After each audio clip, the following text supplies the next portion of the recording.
The air was thick with paint fumes and something else I couldn't name.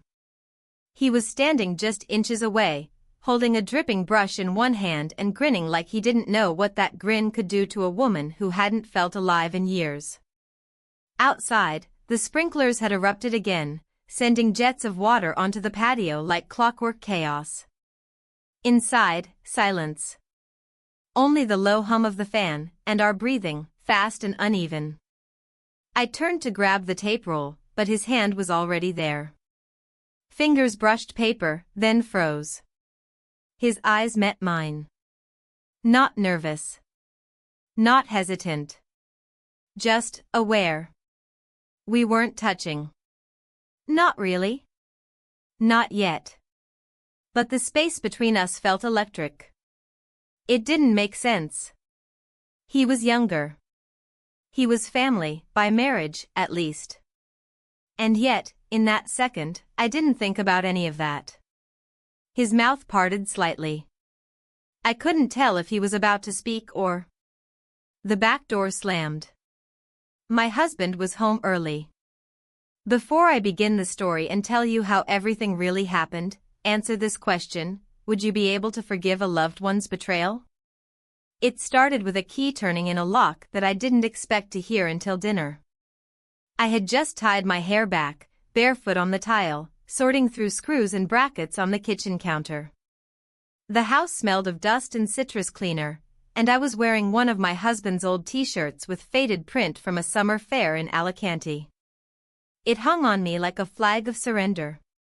He walked in first, my husband, carrying 2 bags of groceries and complaining about the heat. Behind him, a second figure entered, taller, tan, and wiping sweat from his neck with a crumpled napkin. "Surprise," my husband said, dropping the bags. "Guess who's staying for a few weeks?" I didn't say anything at first. My eyes met the young man's. Familiar but different. It took me a second. "Your nephew?" I asked slowly. He smiled. "You remember?" Of course I did. The last time I saw him, he was awkward and shy, always buried in his phone at family barbecues. Now, he was not that. He wore a sleeveless shirt smeared with paint, sunglasses pushed into his thick, messy hair, and a confident ease that made me feel overdressed and underprepared. "He's gonna help with the patio, the shutters, the plumbing, everything I've been putting off," my husband continued. "And hey, saves us a ton." I nodded. I said something polite. But inside, a quiet panic began to bloom. This house was the one place where everything stayed the same. Now it had been thrown into motion. Within an hour, the bags were unpacked and the tools were laid out. The patio was buzzing with energy, and I found myself pulled into it, handing out cold drinks, fetching extension cords, brushing debris from windowsills. They moved like a team. I hovered on the edges, unsure if I belonged. By late afternoon, my husband got a call from work and said he had to drive to Murcia overnight to handle a supplier mess. "I'll be back tomorrow. You two hold the fort." Just like that, I was alone in the house with someone I barely knew, someone who suddenly seemed to be everywhere.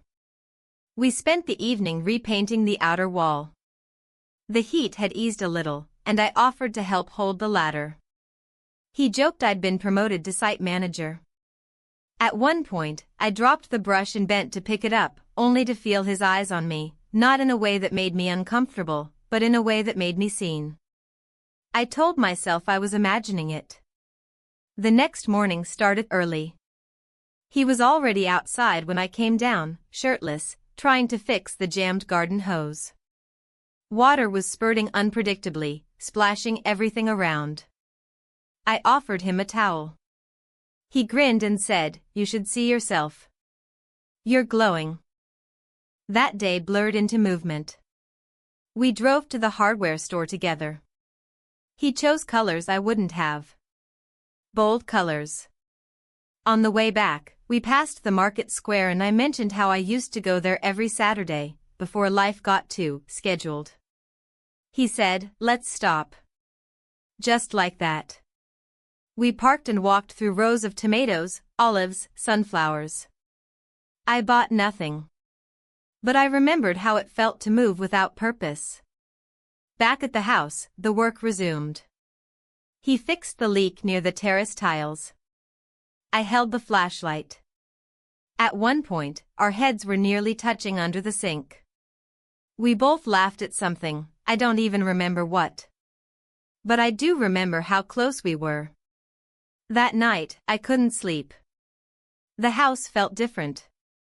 The shadows on the ceiling weren't the same. I wandered to the kitchen, expecting silence, but he was already there, drinking cold horchata from the bottle. He poured me a glass without asking. We talked. About dumb things. About real things. He told me about his breakup. About starting over. About how sometimes, you don't realize you've lost yourself until someone treats you like you're worth finding again. I said too much. I told him I used to be fun. That I used to laugh at everything. That I used to dream about running a tiny book cafe in Granada, where every table had mismatched chairs and free churros on Fridays. He looked at me like I was still that person. Then the sprinklers went off, a broken timer, again, and water rushed across the patio, spraying through the open kitchen door. We both jumped up, scrambling to shut the valve. He slipped, I caught his arm, he caught mine, and we stood there, soaking wet, breathless. It should have been funny. It wasn't. I went upstairs, towel clutched against my chest, heart racing for reasons I didn't want to name. The next morning, my husband called. He'd be gone another day. A delay. I said okay like it didn't mean anything. Later, I found myself in the garage looking for nails. He appeared behind me, quiet. You okay? He asked. I nodded too quickly. He didn't believe me. He reached up to grab a box from the top shelf. I stepped back. We were close again. Too close. I stepped away. That afternoon, we worked on the terrace wall again. He played music from his phone. An old bolero. I made a joke about how he was born in the wrong decade. He smiled but didn't answer. As we were finishing, I turned to grab the tape roll, and our hands met. Neither of us moved. Then, the back door slammed. My husband was home early. He walked into the backyard with a six-pack and a bag of oranges. Didn't think I'd beat traffic, he said. I dropped the roll. My heart didn't stop pounding for hours. He dropped the oranges onto the counter like nothing had happened. Like he hadn't just interrupted something neither of us could quite define. His voice was casual, his face unreadable. Traffic was lighter than I thought, he said, rummaging for a glass and pouring himself water. My hands, still slightly shaking, wiped a dry spot on the counter that didn't need cleaning. The nephew, I hadn't said his name out loud once since he arrived, was already outside again, pretending to sort tools near the terrace.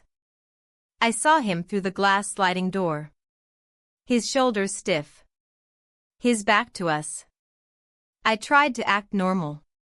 There was no script for this kind of scene, no manual for how to look your husband in the eye when a moment ago you were standing too close to his nephew in the exact spot where he was now drinking water. My husband turned, leaning against the counter.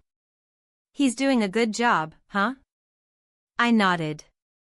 He's got energy. And he listens. He smiled, then narrowed his eyes playfully. Maybe you should take notes. That night, dinner was mechanical. Grilled chicken, white rice, frozen peas. We sat on the patio while the mosquitoes claimed their territory. He talked about logistics, broken deliveries, some heated meeting in Murcia. I didn't catch most of it. I was too busy watching the nephew silently unroll extension cords, coil them again, check the paint cans, rearrange items that didn't need rearranging. He was keeping himself occupied with nothing. I couldn't sleep. Again. The next morning, the house was chaos before sunrise.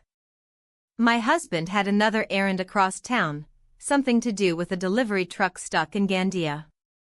He took his usual thermos of café con leche and left before 7, kissing my cheek absent-mindedly on the way out. The front door clicked shut, and I stood in the hallway in my robe, unmoving, listening for the sound of the engine pulling away. By the time I went to the kitchen, the nephew was already outside again, this time dealing with the sprinkler valve. The broken one. The one that hadn't worked properly since spring. I stepped onto the patio with a cold drink in hand, only to be hit square in the chest with a blast of water from the faulty head. It erupted like a geyser, soaking my shirt in seconds. He rushed over instantly. I tried to stop him, waving one hand and laughing in spite of myself. "It's okay, it's just water." But he didn't laugh. He looked at me like he was reading something beyond the surface, something written in invisible ink. I turned away quickly, stepping back through the door, dripping. Inside, I peeled off my shirt and reached for the towel on the chair. Through the glass, I could see him still staring, motionless. Later that morning, we drove to the hardware store again.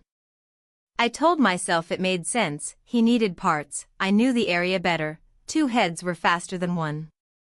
The drive was short, but the silence inside the car felt stretched. I fiddled with the radio. Spanish oldies. He said nothing. At the checkout line, the cashier asked, "Son pareja o familia? Are you a couple or family?" He laughed first.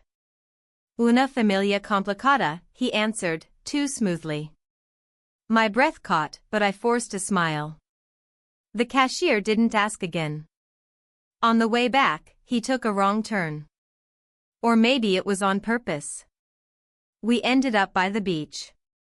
Not the touristy one, the local stretch where the sand is darker and the houses are chipped from the salt air.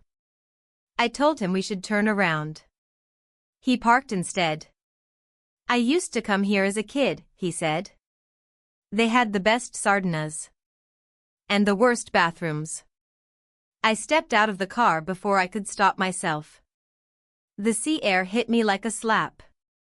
I didn't mean to walk toward the shore, but I did. He followed. There was no one around. "Why are we here?" I asked, still facing the water. "Because you're never going to say anything if I don't," he answered. He was right. I wouldn't. We didn't talk after that. Not even on the drive back. But everything had shifted. And it wasn't just the air between us, it was in the way I stirred my coffee when we got home, in the way he looked at the broken patio tiles like they'd done something wrong. That afternoon, we painted in silence. The new color, a bold terracotta, covered the old beige like a secret smothering a confession. We worked side by side, hands and brushes and buckets. I accidentally left a smear on the window frame. He reached to wipe it, and we both froze. His hand was inches from mine. Our eyes met. We kissed. I pulled away first. Neither of us said anything. I went inside, breath shallow, chest tight. My skin felt too warm, like it didn't belong to me. I scrubbed my hands for a full minute. An hour later, I was upstairs in the hallway sorting laundry when I noticed the guest room door open. He had left a t-shirt on the floor and the closet slightly ajar. I bent to pick it up. That's when I saw it, an old, yellowing envelope tucked in the side pocket of his duffel bag. Not hidden. Not obvious. Just there. I shouldn't have touched it. But I did. Inside was a photo. A printed photograph, not digital. Faded edges. It was me. Sitting on a lawn chair at a family gathering from years ago. I had forgotten that day entirely. But someone hadn't. I was laughing, wearing sunglasses and holding a paper plate with a slice of tortilla. On the back, in my handwriting, were 4 words I barely remembered writing. To the sweet nephew. My knees went weak. I sat on the edge of the bed, still holding the photo. My mind spun. The sound of footsteps in the hallway snapped me back. I quickly shoved the envelope back where I found it, shut the bag, and left the room before he could see me. That night, we all had dinner together again. My husband talked about football. The nephew passed the salt. I poured wine. None of us looked each other in the eye. After he went to bed, I stepped out to the patio, needing air. I leaned on the railing, staring at the stars, heart racing for no reason I could name out loud. Behind me, I heard his voice. Quiet. Measured. You remember that picture, don't you? I didn't turn around. But I nodded. He didn't say anything else. Just walked away. And I stayed there for what felt like an hour, staring into the night, wondering what else I'd forgotten, or chosen not to remember. I didn't sleep at all. After he walked away from the patio, the house felt like it held its breath. I stayed outside until the chill in the air started to bite at my skin, then moved quietly through the hall like a stranger in my own home, careful not to make a sound. Upstairs, the guest room door was closed. I didn't dare pass it again. By morning, I hadn't decided what to feel. The lines had blurred too far to name what we were doing. All I knew was that the longer it went on, the harder it was to breathe around him, and even harder when he wasn't in the room. We both acted like nothing had changed. That day, we were back to sanding down the shutters on the upstairs windows, pretending to focus, but our hands trembled on the edges of the wood. I dropped a piece of sandpaper, and he bent to pick it up at the same time I did. Our heads nearly collided. We both froze. He looked at me like he didn't care that it was wrong, like he cared that it was real. We kissed. I pulled back before it deepened. I don't know how long we stood there, but the sound of children yelling down the street snapped us apart. A group was playing soccer near the edge of the cul-de-sac, their ball hitting a neighbor's fence. I used it as an excuse to leave. Inside, I scrubbed at my arms in the sink like paint had stained me. But there was nothing there. No visible mark. Just the heat crawling under my skin, impossible to ignore now. In the afternoon, the town was preparing for the Fiesta de San Juan. I'd forgotten the date completely. Colorful streamers were already going up, neighbors dragging folding chairs into driveways, teenagers carrying crates of beer. The air was heavy with the scent of grilled sardines and cheap cologne. My husband decided to join a few of the guys at a local bar for pre-festival drinks. He asked if I wanted to come. I said I had a headache. It was the first excuse I didn't have to invent. He left wearing his favorite red linen shirt, the one he wore on every vacation. I watched him walk down the street like I didn't know him. Then I closed the front door and locked it behind him. I hadn't planned anything. But when I stepped out into the backyard, he was already there. Standing by the broken sprinkler valve, holding the wrench like he hadn't moved since this morning. He looked up when he heard the door. "I'm not going to the festival," I said. He nodded once. I didn't need to say anything else. He asked if I wanted to take a walk. I agreed before he finished the question. We left the house through the back gate, cutting through the trail behind the neighborhood. The street lamps were already flickering on as the sun dipped below the rooftops. We didn't speak for the first few blocks. The silence between us wasn't awkward, it was loaded.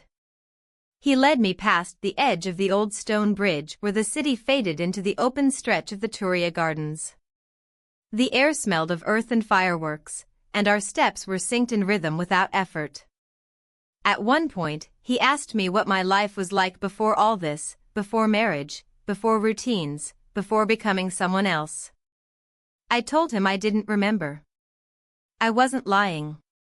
He stopped under a tree near the water and sat on the low wall. I stood beside him, arms crossed. You still laugh like you used to, he said. I didn't answer. After a long pause, I told him something I hadn't said out loud in years, that I used to dream about owning a bookstore with a cat that lived in the window. That I wanted mismatched mugs and creaky floors and to spend hours recommending novels to people who never asked. He didn't say it was silly. He didn't say anything. He just smiled like it made perfect sense. We walked back without touching. I remember that detail clearly. Because every nerve in my body expected it. We arrived just before the fireworks started. From the upstairs window, you could see the bursts of color over the roofs. I stood at the sill, arms resting on the frame. He came up behind me, not close, but near enough for me to feel it. The sky cracked open in gold and red. I didn't flinch. He asked if I was scared. I told him I was tired. Of pretending. Of remembering who I was supposed to be. Of looking in the mirror and recognizing only parts of myself. He didn't try to comfort me. That's why it felt real. We stayed upstairs, watching until the fireworks faded into smoke. The neighborhood echoed with cheers and distant music, but we stayed in the dark. I didn't realize how close we were until he turned slightly, and I saw the way the light from the last flare danced in his eyes. He looked away first. I felt like I was suspended between two worlds, neither of them safe. Downstairs, we could hear the sound of someone knocking at the door. A few quick raps. Then silence. My heart jumped. He moved to the window to see. I followed. "It's your husband," he said. My stomach dropped. I wasn't sure what to do, run downstairs, hide, wait. I stood frozen in place. My husband didn't knock again. He was looking at something. Then he walked around the house toward the backyard. Panic rose in me. I told the nephew to stay upstairs. I flew down the stairs barefoot, almost slipping on the last step. By the time I got to the patio door, my husband was already fiddling with the sprinkler valve. "I thought you were out for the night," I managed. He didn't look up. "We wrapped up early. Figured I'd come home, fix the damn thing myself." I tried to smile. It felt unnatural. "You all right?" he asked suddenly. I nodded. "Too fast." He narrowed his eyes, just slightly, then returned to the valve. "Smells like smoke," he muttered. "From the fireworks?" I said yes, even though I didn't smell anything. We both stood in silence. Then he said he was going to take a shower and maybe grab something to eat. When I finally went upstairs, the nephew was gone from the window. His door was shut. The light was off. I stepped into my own bedroom. My chest was tight, but I didn't cry. I hadn't cried in years. Then, while changing clothes, I noticed something strange.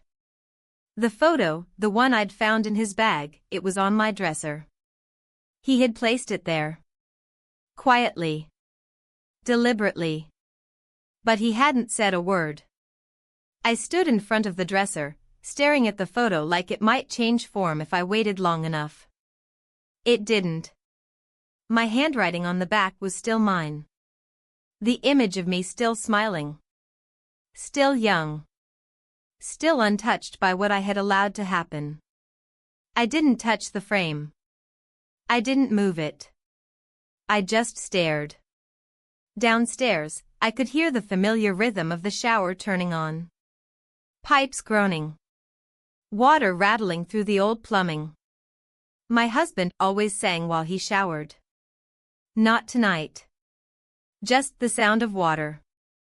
And my heart beating louder than I wanted it to. The next morning, I left early. I told them I needed to go to the market. I needed fresh bread, fresh fruit, detergent. But what I really needed was to be somewhere they weren't. I drove slowly. Through the small streets, past the sleepy cafes, past the place where we used to go on Sundays before we started forgetting how to speak to each other. At the market, I wandered longer than I needed. I avoided people I knew. I picked plums I didn't want. I stared at tomatoes like they were going to reveal something about my life. By the time I came home, the house was quiet. The car was gone. A note on the counter said they had gone to the hardware store. Together. I stood there for a long time, the grocery bag in my hand, still full. The silence around me pressing in from every direction. Later that afternoon, I was outside sanding the patio rails when I heard the car return. I didn't turn around immediately. I let the sounds come to me. Doors closing. Footsteps. Laughter. Not loud, but enough. I finally turned, forcing my face to remain calm. My husband carried a heavy box. He grunted something about tiles and elbows and useless customer service. The nephew was behind him, holding a small paper bag. He met my eyes and held the stare for just a second longer than necessary. Then looked away. I went inside without a word. The kitchen felt airless. That night, while my husband watched TV with his feet up, I walked past the guest room and paused. The door was half open. I tapped lightly. No answer.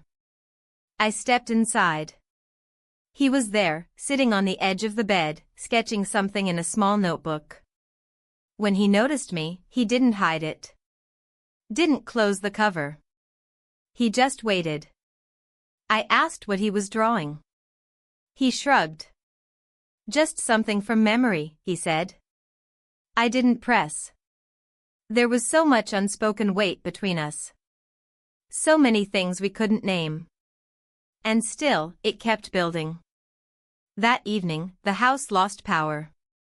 It happened without warning. One moment, lights. The next, darkness. Complete silence, then the sound of someone bumping into a chair, swearing under their breath. My husband grabbed the flashlight from the kitchen drawer. He asked us both to help check the breakers. We went outside together. He opened the fuse box and cursed. Something about corrosion, about needing tools from the garage. He walked off, muttering, flashlight beam bobbing away down the path. I was alone with the nephew in the dark. The only light came from the moon, casting sharp silver across the lawn and our faces. He stepped closer. Not touching. Not even speaking. But I felt everything in the air between us. I wanted to say something, anything to make it less dangerous. But I didn't. We both stood still until my husband returned and declared the problem fixed. Lights flickered back to life, casting brightness on truths we still refused to admit. Later, my husband said he was heading out to a barbecue. One of his cousins had invited him last minute. I expected him to ask me to come, but he didn't. I said I had things to finish around the house. He said, take the night off. You've earned it. Then he left, humming something tuneless. It wasn't even 5 minutes after the car pulled away that I heard a knock on my bedroom door. He stood there, not saying anything. I didn't either. He reached out a hand, palm open, waiting. I took it. We spent night together. In the morning, the air had changed. I woke in my own bed. I wasn't sure what time it was. I checked the hall, silent. My husband hadn't returned yet. I moved around the kitchen like a guest. Nothing felt mine anymore. I started the laundry, half-conscious, as if going through the motions would make things right. But nothing was right. And nothing would be again. I was folding towels when I heard the sound of keys at the front door. My husband walked in, carrying a plastic bag and a newspaper. He looked tired. His face drawn. He kissed me on the cheek like always, asked how I slept, and I lied like always. He went to take a shower. I cleaned the counters obsessively, not because they were dirty, but because I needed something to do with my hands. The nephew came down the stairs wearing fresh clothes, freshly shaved. He looked different. Calmer. Detached. He poured himself coffee without looking at me. We didn't speak. My husband called from the bathroom. He needed a towel. I grabbed one from the laundry room and headed upstairs. I passed the guest room on the way. The door was slightly ajar. I stopped. There, on the bed, was a piece of paper. Not hidden. Just left. It was a sketch. Of me. Not now, but how I must have looked years ago. Laughing. Carefree. Tilted back in a chair, eyes closed. The same scene from the photo. Only this time, I wasn't alone. In the drawing, he had added himself. Sitting beside me. Looking at me. I heard the water shut off behind the bathroom door. I folded the towel tighter in my arms. Then I walked past my own reflection in the hallway mirror, and didn't recognize who I was anymore. The mirror didn't lie. It showed someone who looked like me, same eyes, same jawline, same faint crease between the brows, but it wasn't me. Not the version I knew, and certainly not the one I'd let the world believe still existed. This reflection was someone balancing on the edge of something irreversible. I delivered the towel and walked away before my husband stepped out of the steam-filled bathroom. I couldn't face him just yet. I couldn't pretend everything still held the same shape. Downstairs, the nephew was making coffee. His movements were precise, careful, deliberate, as if following some internal choreography to avoid making noise or mistakes. I sat at the edge of the kitchen chair but didn't say anything. He poured a second cup and set it on the table beside me without a glance. Then left the room. I sat in silence, hands wrapped around the mug, letting it burn against my skin. The day unfolded like a film played on mute.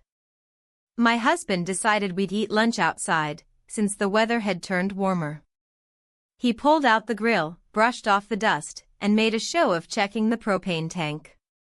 I helped bring out plates and utensils, smiling in all the right moments, nodding when expected. He grilled chorizo and vegetables, cracking jokes that bounced off the patio tiles and disappeared. The nephew said little, only responding when asked, his eyes barely lifting. I watched both of them, feeling like a thread straining between two nails. One pull and it would snap. After lunch, my husband suggested I go lie down for a bit, said I looked tired. I agreed without protest and went upstairs, but I didn't rest. I stood in the guest room doorway, staring at the bed where we had once sat. Nothing had been moved. The sketchbook was gone. Later, I walked into the garage to get a broom and found the nephew standing there, hunched over a folded piece of paper on top of a paint can. He looked up as I entered, startled but not embarrassed. I didn't ask what he was doing. I didn't want the answer. He left the room, brushing past me without a word, but the paper remained. I waited, then unfolded it. Another sketch. This one more abstract. Me again, or at least the suggestion of me. The tilt of my head, the curve of my spine, all captured in fast strokes. But this time, the face was turned away. Unfinished. That night, we went to dinner at my husband's sister's house for her youngest son's birthday. The whole family was there, a loud, chaotic crowd of voices and inside jokes and barbecue smoke. I brought a store-bought cake. No one noticed. The nephew was the star. They greeted him like a celebrity returning from a long journey. The favorite. The one who had always been clever, thoughtful, kind. His aunt pulled me aside at one point, laughing, saying how lucky we were to have him staying with us. He's good company, isn't he? I smiled and said something vague about hard work and helpful hands.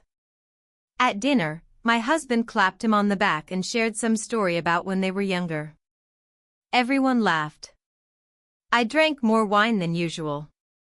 On the drive home, I sat in the back seat while the two of them talked about roofing tiles and grout. I watched the night blur outside the window, streetlights sliding past like ghosts. When we got home, I told them I was heading to bed early. My husband said, "Good idea. Tomorrow's a big day." I had no idea what he meant, but I nodded anyway. In the middle of the night, I woke to footsteps in the hallway. Light ones. I didn't check. I didn't move. I stayed under the covers, eyes wide open, until I heard his door close again. The next morning, I found my husband already dressed and cheerful, rummaging through drawers. "I thought we'd take a quick drive," he said, pouring coffee into a travel mug. "Just you and me. Haven't done that in a while." I said okay. What else could I say? He said we were going to a little seaside town not far, just for lunch. No pressure. We can be spontaneous too, can't we? The nephew came down as we were leaving. My husband gave him a wink. Hold the fort. We drove with the windows down.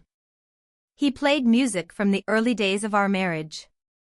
I recognized all the songs but couldn't feel any of them. When we arrived, the town was already full of tourists. It was sunny, breezy, almost cinematic. He parked the car and led us to a cafe near the water. We ordered seafood. We talked about nothing important. After the meal, he pulled out his phone and showed me photos from years ago, beach trips, birthdays, backyard dinners. All the moments that should have mattered more than they did. Then he said something that pulled the ground out from beneath me.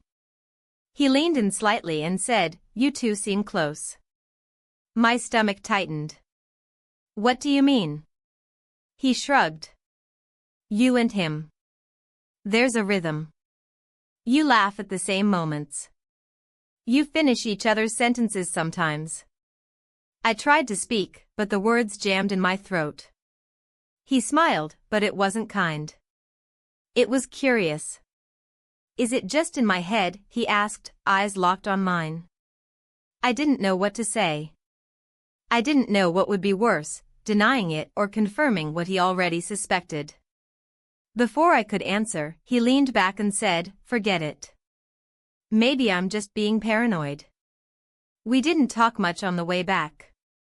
When we got home, the nephew was in the backyard, hammering something into the wall. My husband joined him, offered help, acted normal. I went inside and stood at the sink, my hands shaking as I poured a glass of water I didn't drink. That evening, while folding laundry in the bedroom, I found something buried at the bottom of the basket. A white t-shirt I hadn't seen in days.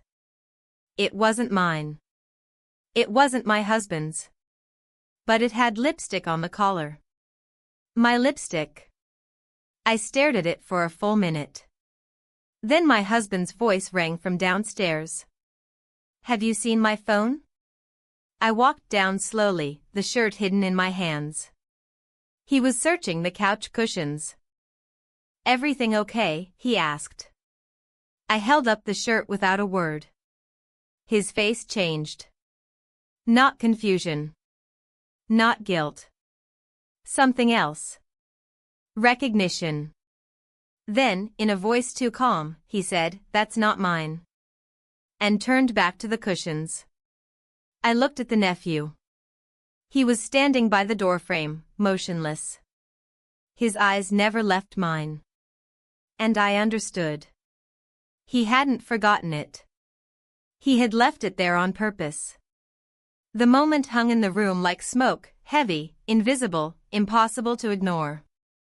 My fingers were still clutching the white t-shirt with the faint, unmistakable smear of my lipstick at the collar. My husband turned away, his voice flat, saying it wasn't his. And just like that, he resumed his search for his phone as if nothing else mattered. But I knew it mattered. I stood there frozen, holding that small piece of cotton like it could burn through my skin. Across the room, the nephew watched me with a stillness that made my spine tighten. His eyes weren't wide with guilt or panic. They were calm, steady. Like he knew exactly what he had done, and why. I walked out of the room without saying a word. I dropped the shirt in the laundry basket like it was any other. Then I went to the bathroom and closed the door behind me. I didn't cry. I didn't scream. I just looked at myself in the mirror, wondering what version of me had allowed this to happen. The rest of the afternoon moved in fragments. I swept the hallway. I reorganized a drawer that didn't need organizing. My husband worked outside, fixing one of the loose patio tiles with a hammer and a chisel. The nephew joined him, carrying a new bag of cement and a small bucket of water. They spoke occasionally, short sentences, neutral tones. By evening, my husband announced a plan. He wanted to take a spontaneous trip. Just the two of us. He said we hadn't done anything just us in a long time.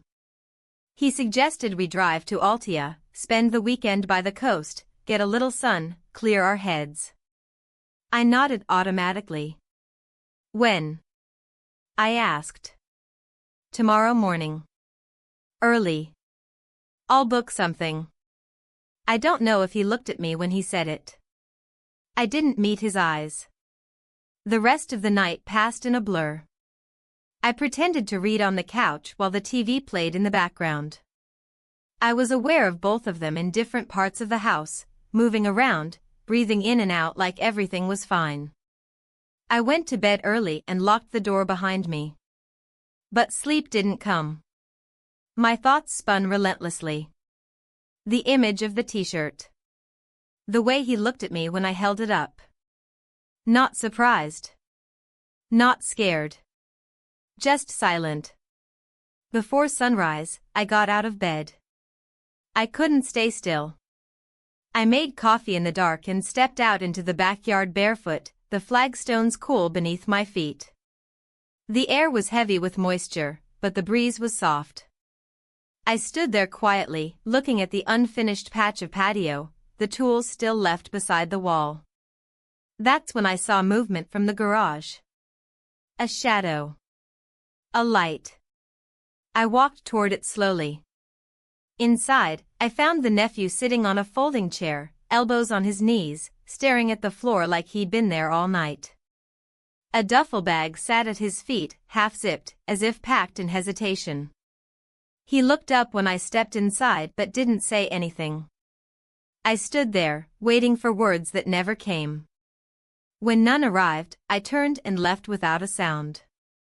Later that morning, my husband drove us toward the coast. The sun was still low, and the road was empty. He had packed light. One bag for the two of us. He said he didn't want to overthink it. Just a weekend. Just space. I watched the highway lines blur beneath the wheels.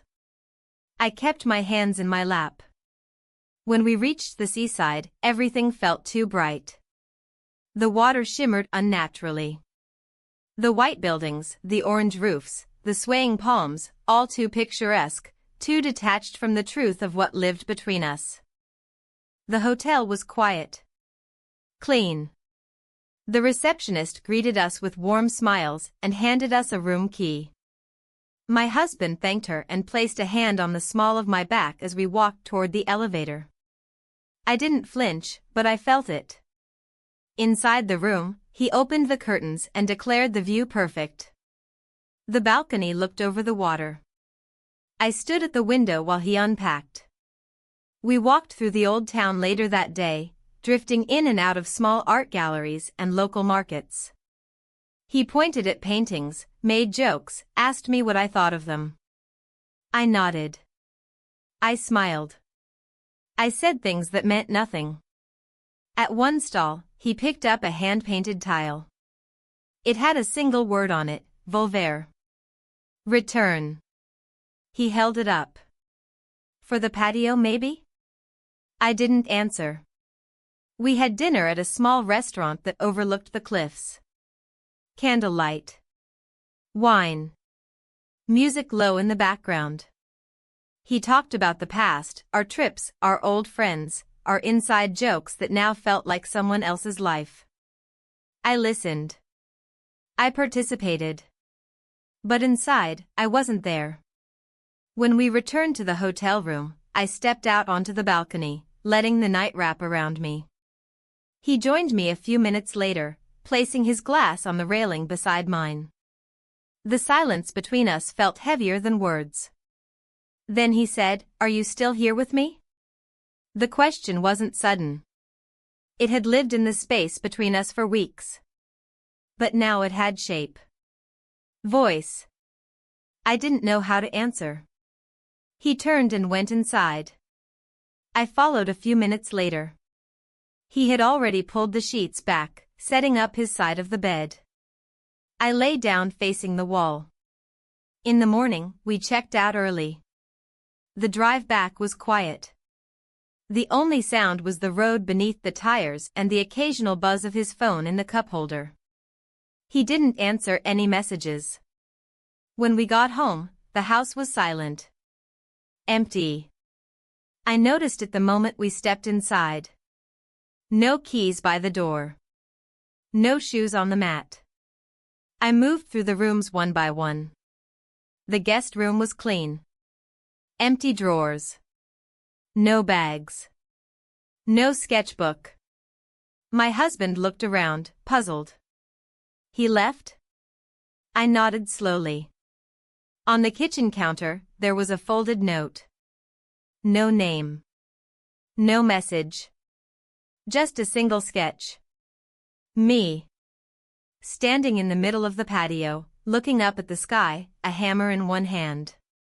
And in the bottom corner, in tiny, almost invisible writing, Lo que construimos, lo destruimos. What we built, we destroyed. The sketch was still on the counter long after my husband had walked away from it. I stayed there longer than I should have, eyes fixed on that delicate pencil work, the tiny inscription beneath it echoing louder than any voice, Lo que construimos, lo destruimos. My fingers itched to pick it up. I didn't. I left it there, exactly where he had placed it, like a full stop at the end of a sentence I hadn't meant to write. The house felt too quiet now. Not peaceful, stripped. Like something had been removed, not just from the guest room, but from the walls themselves. I moved through the hallway, past the kitchen, into the backyard. The tools were gone. The hose coiled neatly. The new tiles sealed in place. All of it left behind in perfect order, as if nothing had ever been disrupted. But something had. The next few days blurred into routine. My husband didn't bring him up again. Not once. He talked about groceries, garden pests, the neighbor's new dog. But never the name. Never the absence. I wondered if he was pretending nothing happened, or if he had seen enough to fill in the blanks and decided never to ask. Sometimes silence is louder than accusation. Sometimes silence is strategy. One afternoon, I found myself walking through the plaza alone, the heat pushing against my back like a hand guiding me forward. I ended up near the park, the one with the crumbling stone benches and crooked palm trees. I sat, watching people who didn't know they were being watched. Teenagers flirting too loudly. An old woman feeding pigeons with crumbs from her own lunch. A jogger with one shoe untied. Everyone moving, unaware of the stillness I carried inside me like a weight. That night, my husband fell asleep early. I stayed up, rearranging books that hadn't been touched in years. A photo slipped out from between two pages, one from a trip we took to Salamanca the year after we married. I was laughing. He had his arm around my shoulder. I stared at the image for a long time, trying to remember what it felt like to belong inside it. The next morning, he asked if I wanted to go out for breakfast. I agreed. We drove into town and sat at a cafe near the market. He ordered toast with tomato and olive oil. I asked for tea I wouldn't drink. The table between us was small, but the space felt vast. After a few bites, he said, I might visit my brother next weekend. Stay a night or two. I nodded. He added, I think we both need some quiet. There was no anger in his voice. No bitterness. Just a kind of slow resignation, like someone gently placing a cracked glass in the sink, knowing it won't be used again. We walked around the market afterward, pretending to look at vegetables we didn't need. He bought a jar of anchovies. I picked up lemons without knowing why.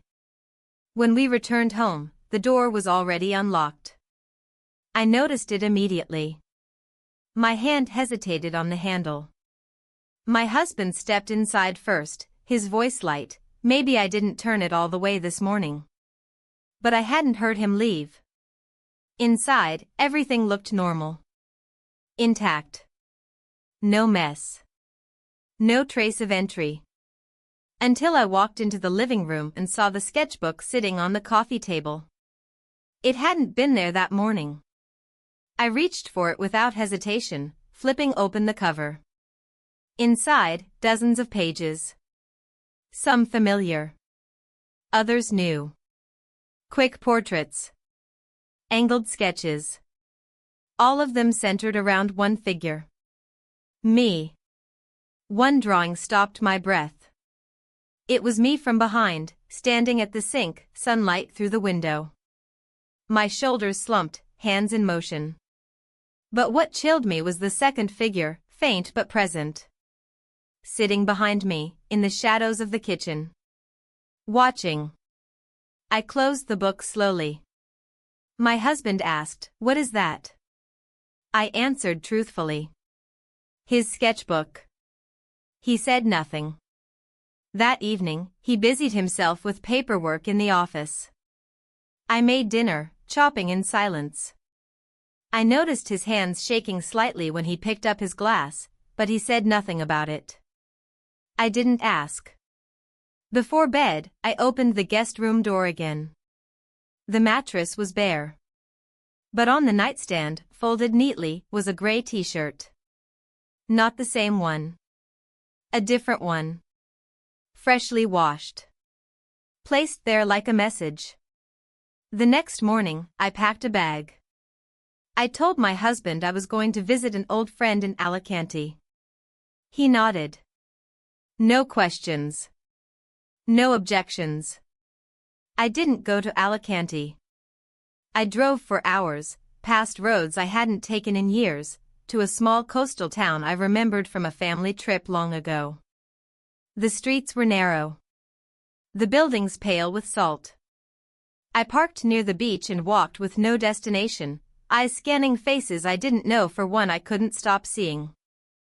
I found him sitting alone outside a bookstore cafe, sketchbook in hand, coffee half finished. He looked up the moment I approached. Neither of us spoke. I sat across from him. Not out of anger. Not desire. But something else. Something unfinished. The silence stretched, but it wasn't awkward. He opened the sketchbook. Turned it toward me. A new drawing. Not of me. Of my husband. Standing in the garden. Alone. Looking up at the sky. What does this mean? I asked. His voice was quiet. He knows. I swallowed. He's known for a while, he added. I didn't ask how. I didn't need to. Back at home, I walked through the front door just as the sky began to dim. The house was quiet again. Everything in place. Until I noticed the suitcase by the door. My husband's suitcase. And beside it, a second one. Not mine. Not his. It was the nephew's. The same one I'd seen in the garage, half-zipped. Only this time, it was zipped shut. And waiting. The suitcase by the door stopped me cold. My keys still in hand, I froze halfway into the hallway. It was his. The same dark canvas with the freight handle. I remembered watching him drag it across the driveway the day he arrived. It hadn't been in the house for days. Now it was back. And beside it, my husband's. Upright. Zipped. Silent. Neither of them were in sight. The house was completely still, like it had exhaled while I was gone and didn't know what to do with the breath it took back in. I closed the door behind me carefully, the sound of the latch suddenly too loud. My shoes echoed on the tile as I walked toward the living room. Every step tightened the air around me. No voices. No movement. Then I saw it. The two of them. Sitting at the dining table. Across from each other. Coffee mugs between them. Nothing else. Not a sound. My husband looked up first. His face unreadable. The nephew didn't move. I didn't speak. I didn't ask. I just stood there. My mouth dry. My throat burning. The silence dragged, heavy and exact. Eventually, my husband stood. Slowly. No theatrics. No rush. He walked past me without touching me, picked up his suitcase, and wheeled it toward the door. The nephew stood too, mimicking the motion with his own bag. I finally found my voice, low and fractured. Where are you going? My husband didn't turn around. He simply said, we needed to talk. We did. I blinked. Confused. Disoriented. He added, now it's your turn. And with that, he opened the door and stepped out. But the nephew didn't follow. He didn't even move. My heart raced. My skin felt electric, hot with confusion. He looked at me with that same quiet gaze I had seen so many times before, the one that didn't ask for permission, the one that never begged. I expected him to say something. Anything. Instead, he walked back to the table and sat again. I stayed standing. I couldn't sit. I couldn't move. What did you say to him? I asked. He didn't answer right away. Then, finally, the truth. I wanted to scream. To throw something. To rewind everything.